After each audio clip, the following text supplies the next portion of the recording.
বাঙালির শ্রেষ্ঠ উৎসব দুর্গাপুজো। আর 2025 সালে দুর্গাপুজো আসতে আর মাত্র 30 দিন বাকি। আর আজ আমি চলে এসেছি কলকাতার শোভাবাজার অঞ্চলের কুমোরটুলিতে দুর্গা ঠাকুর প্রস্তুতি দেখতে।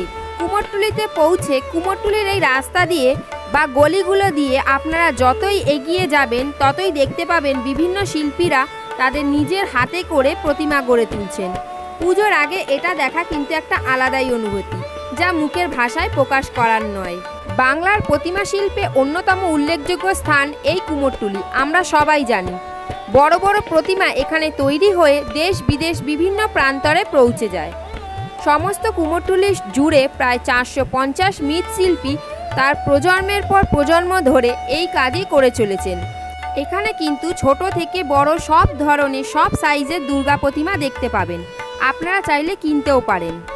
একচালা ছোট ছোট দুর্গা প্রতিমা কিন্তু খুব সুন্দর দেখতে লাগে। কুমোরটুলি ঘুরে দেখার পর পরন্ত বিকেলে আপনারা চলে যেতে পারেন বাগবাজার ঘাটে।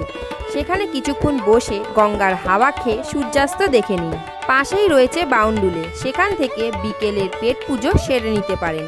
বড় ব্লগের লিংক আমি নিচে অ্যাড করে দিলাম, চাইলে দেখে নিতে পারেন। আসবো পরের ভিডিও নিয়ে খুব তাড়াতাড়ি, ততক্ষণের জন্য টাটা।